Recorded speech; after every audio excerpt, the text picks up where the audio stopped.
Bismillahirrahmanirrahim. Assalamualaikum warahmatullahi wabarakatuh.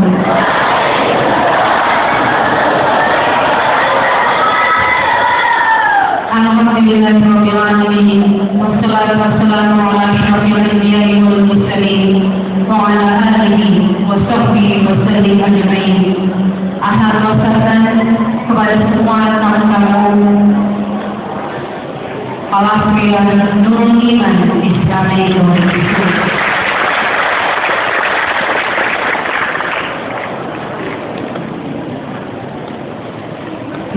Rabiul Awal jam 9 pagi pas waktu duka Rasulullah Sallallahu Alaihi Wasallam Muhammad ibn Abdillah lahir ke dunia ini, manusia termulia yang pantas kita rayakan hari ulang tahun beliau.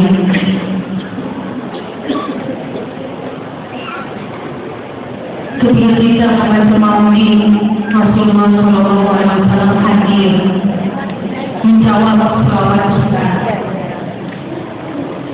Allah memerintahkan malaikat di dalam Al-Quran untuk berselawat kepada Rasulullah Sallallahu Alaihi Wasallam.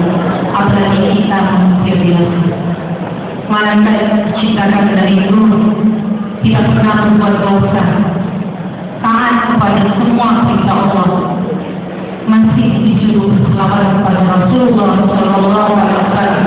Apalagi kita manusia yang penuh dengan dosa, yang dari 100% hidupnya paling 10% berbuat maaf. Apa sih salahnya kita berselawat?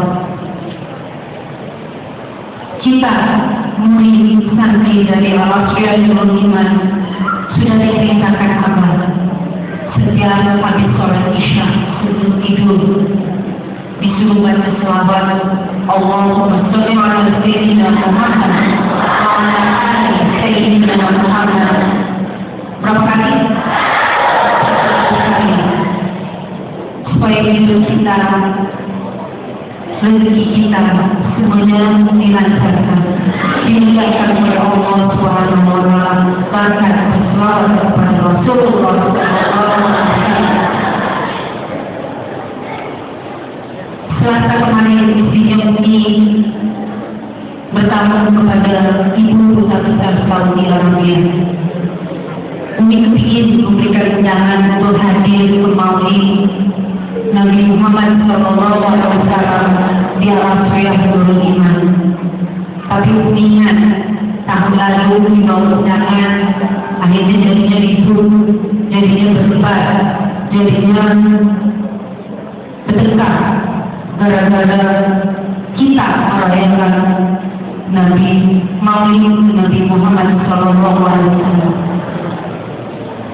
Saya masih ingat sampai sekarang Ibu Saudi bilang kita tidak boleh membaca Maulid, kita tidak boleh berselawat, kita tidak boleh berwasilah kepada Rasulullah Sallallahu Alaihi Wasallam. Sangat marah sekali.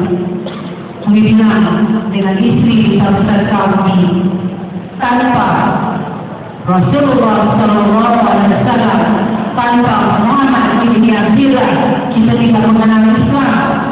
Kita akan tetap menyembah berhala, kita akan tetap menyembah batu, kita akan tetap menyembah pohon. Apa salahnya kita berselawat kepada Nabi Muhammad Sallallahu Alaihi Wasallam? Nabi Muhammad tidak pernah minta dihargai. Kemarin mendapat penghargaan bela negara. Bagi Umi, bagi nanti Umi ingin mendapat penghargaan bela Islam, itu yang paling hebat. Setiap umat Islam wajib punya cita-cita mendapat predikat berjuang Islam. Anda di Iman diajarkan Arabi, Hadroh, Gambus, Meleden, Tali Tangan, Taekwondo, Capoeira, Pencak Silat. Tujuannya apa? untuk menjadi pejuang Islam. Anda membela Islam melalui ilmu-ilmu yang Anda dapatkan. Dengan Anda bertaekwondo, Anda mengajar taekwondo, Anda menyebarkan syiar Islam. Kemarin di bidang Menteri Pemuda dan Olahraga di Cibubur, ketemu dengan santri-santri yang menjadi pelatih taekwondo dari seluruh Indonesia. Ada santri yang dari Kuningan, ada santri dari Indramayu, ada santri dari Flores. Mereka semua sudah menjadi pelatih taekwondo. Padahal di foto mereka korengan, masyarakat, hukuman, campuran. Mencerai setiap minggu, apalagi kalau berjumpa tiap bulan dapat makanan dari orang tua, dari wali santri langsung meledak seperti di rumah. Karena ada mencerai makan sambal dari Purwodadi, sambal dari Karawang. Mulai dari sekarang tidak ada boleh bawa makanan dari rumah. Wali-wali santri, Bapak Ibu, kalau mau datang ke musliman memberikan anaknya uang biar dia belajar di toko musliman.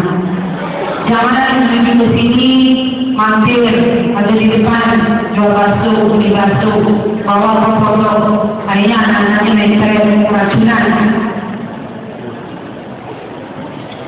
Biasakan anak itu diajarkan makanan yang halal, thayyiban, wal barakah. Pertama kali memiliki Rasulullah SAW. Rasulullah tidak makan roti kering. Tidak ada apa-apa hanya roti kering. Mengingat abang kalau makan roti kering, abang selalu cium dengan air karena tidak ada kuah. Itu yang Nabi Muhammad SAW makan, roti kering. Nabi Muhammad tidak makan kuning, apalagi kulit kambing, sate kambing, konsep. Rasulullah makan apa yang ada di depan Rasulullah SAW. Jadi kalau Anda mengaku sebagai pengikutnya Rasulullah SAW, Anda wajib, bukan harus tapi wajib mencontohi sunnahnya Nabi, perilakunya Nabi. Kalau di rumah dikasih hanya nasi jagung, alhamdulillah. Jangan sekali-kali kirim lempar surat ke warung depan. Saya yang bisa membeli aja. Lempar surat ada uangnya 20.000. Besok lempar lagi ke tangga sebelah.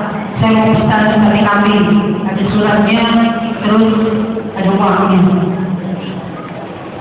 Umi ingatkan Anda ya, Umi pernah mondok. Dan Uminya ibu waktu itu kirim uang dari Singapura setiap bulan 30.000 untuk Umi hidup di pondok selama 1 bulan. Padahal kalau Umi berbayar, kami sudah bayar $2.000 ketika masuk.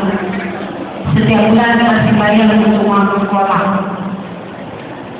Orang tua Umi kirim uang jajan 30.000 setiap bulan. Uang itu Umi tidak pakai untuk beli cilok, untuk beli tempe, no.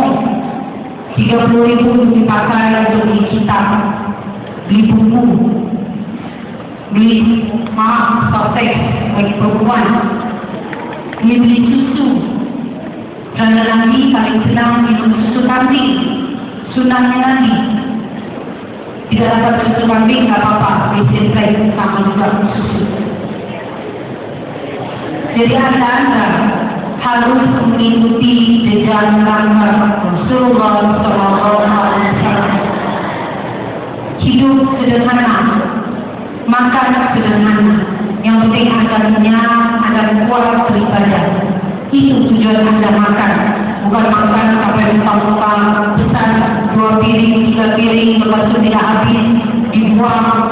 Itu dosa besar. ketika Anda melakukan pemborosan dan pembaziran. Pertama kali mimpi Rasulullah SAW ketika Rasulullah sedang makan roti kering, duduk di atas padang pasir, tidak ada apa. Rasulullah SAW masih muda, umur sekitar 25 tahun. Kurus Rasulullah, seperti anak-anak sapi tadi, kelihatan cikgu tulang pipinya itu. Seperti tadi Anda lihat kurus-kurus. Yang penting kuat ibadahnya. Jangan gemuk, banyak lemaknya, sehat, bodinya spek, berotot tetapi malas ibadah, apalagi sholat subuh, apalagi sholat tahajud. Percuma punya badan yang bagus, berotot tetapi malas beribadah. Dia adalah anak-anak iman, kurus-kurus tapi mereka kuat beribadah. Ini bangga kemana orang pergi melihat dari pokok. Dari mana ada usaha orang kaya, undang anak yatim dari iman, 50 dari putra, 50 dari putri.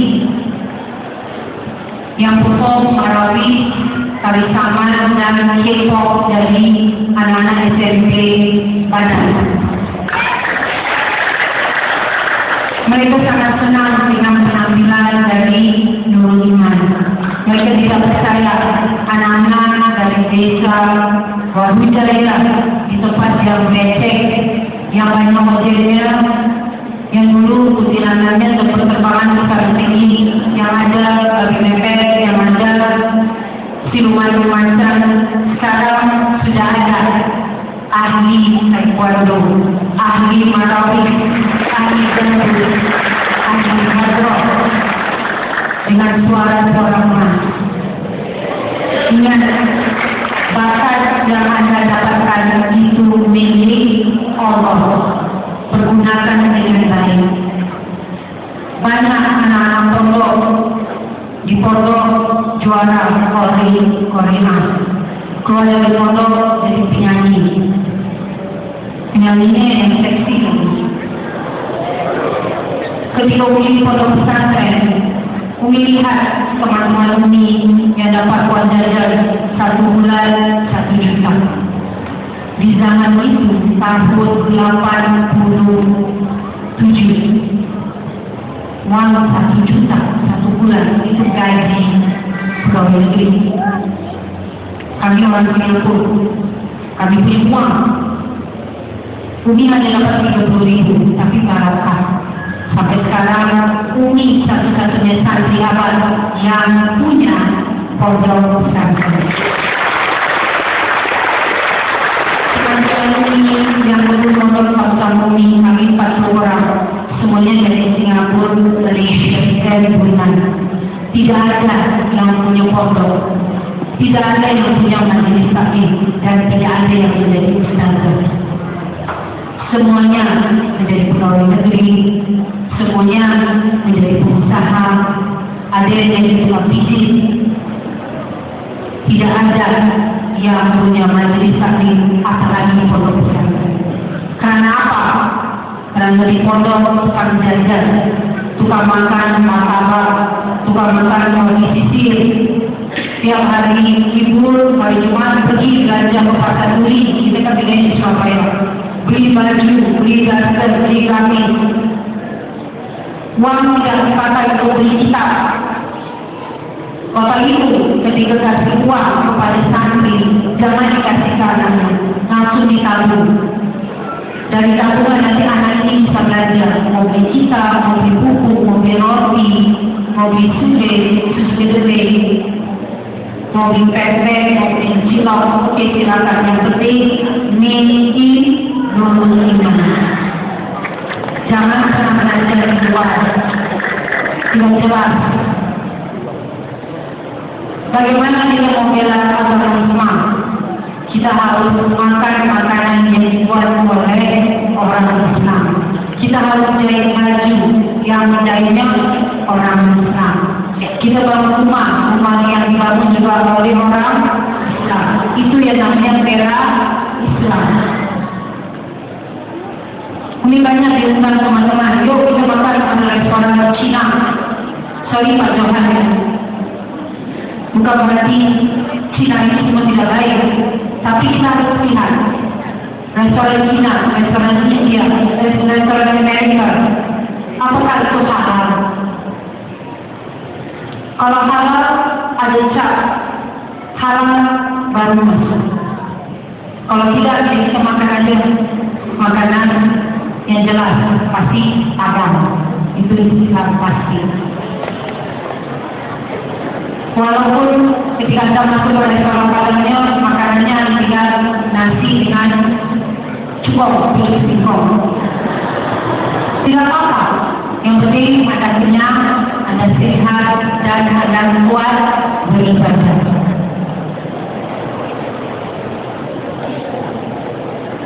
Umi ketika susah, Umi selalu baca maulid. Ini Umi pesan bapak-bapak, ibu-ibu, anak-anakku tercinta. Ketika ada susah, ketika ada kejadian, ketika ada punya banyak masalah, jangan pergi ke dukun-dukun. Baca maulid. Umi ingat pertama kali Umi hamil Syarifah, budaya Syarifah Hatiya. Umi sangat susah karena Umi diusir dari orang dari Singapura karena menikah dengan abang. Umi hamil, Umi tidak punya uang untuk pergi ke dokter. Umi hamil anak kembar, Umi tidak tahu. Umi hamil, Umi tidak pernah punya baju hamil. Umi pakai gamis kenapa? Umi hamil, Umi hanya pakai nasi dengan kangkung. Padahal Umi hamil anak kembar. Selama 8 bulan Umi hamil, Umi jarang sekali minum susu karena kita tidak punya uang. Ketika abang punya uang 10.000, pergi ke bidan. Bidan masuk periksa, bidan bilang Umi, anaknya Umi susah. Sudah 7 bulan masih berdiri. Kalau Umi tidak dibalik bayinya itu, Umi harus operasi. Dan bidan tahu Umi tidak punya uang. Bidan bilang Umi, besok bidan Umi mau meninggal. Target yang harga, nanti kita ikat perutnya, kita buka bayinya. Padahal bidan tidak tahu Umi sedang hamil anak kembar.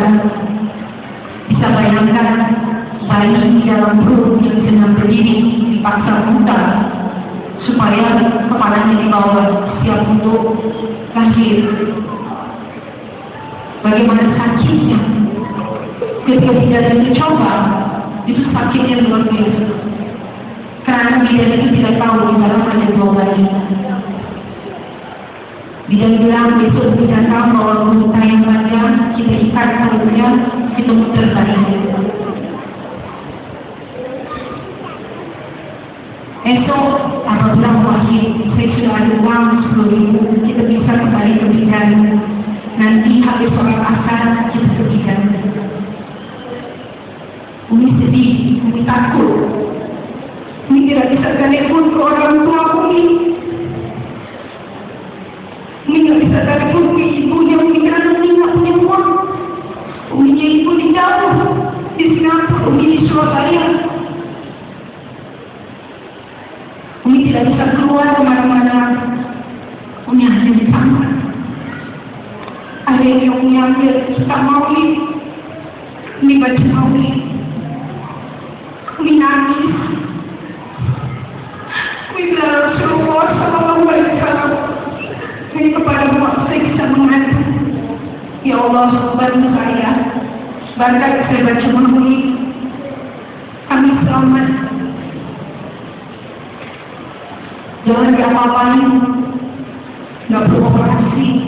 Kami nggak punya uang untuk makan, kami nggak punya uang. Habis Umi baca maulid, Umi hafid beberapa ayat Al-Quran. Abah datang, beberapa hari kita sholat asar berjamaah, nanti kita ke dokter sama-sama, kita ke bidan sama-sama. Saya sudah berikan mujizatnya, saya sudah berikan hadiahnya. Lagi, apa di depan kami di belakang, ketika kami sedang buku di situ, bakatnya baca maulid, bayi itu putar. Apa di depan aku bisa dengar kak. Langsung aku cepat sholat. Habis sholat, Assalamualaikum warahmatullahi wabarakatuh. Apa tadi? Apa bilang aku ni? Wahid, yang bunyi tadi perutnya kamu. Sekalinya, perasa kali ini itu bergerak. Saya bayangkan di dalam perut dua bayi bergerak sama-sama. Yang bernama itu cepat sedikit bidan. Kenapa di perut kamu kok bisa bunyinya secepat itu? Saya di depan, jadi imam bisa mendengar perut kamu berbunyi. Dan bunyinya kerak, jadinya bisa sama-sama. Sampai di bidan, diperiksa sama bidan. Loh, ibu, kepala bayinya sudah di bawah, sudah siap untuk lahir. Ibu barakah baca maulid Nabi Muhammad Sallallahu Alaihi Wasallam. Kami tidak beroperasi. Bidan terjadi. Ibu lakukan apa kemarin sampai bayi itu bisa berdiri sendiri? Sebenarnya tidak bisa lakukan apa-apa. Saya hanya baca maulid. Anda harus ingat, Bapak Ibu harus ingat, ketika kita membaca maulid, Rasulullah SAW itu hadir menjawab selawat kita. Jadi jangan merasa itu hal yang sia-sia. Untuk apa baca maulid? Itu tidak. Kenapa kita mesti sibuk urusan bid'ah, urusan baca maulid, urusan doa? Allah Maha mengetahui apa yang ada di dalam hati kita. Jadi Bapak Ibu belajar baca maulid. Kalau tidak bisa, ada guru ikut. Kalau ada acara maulid di mana saja, baca sama-sama. Nanti lama-lama itu bisa. Santri-santri yang dikirim ekspedisi NKRI, KLPD, NTT, dan Bali, Umi mewajibkan mereka setiap Kamis malam Jumat Anda harus kumpul, baca maulid, baca yasin, dan baca taklim berjamaah sesama Nurul Iman.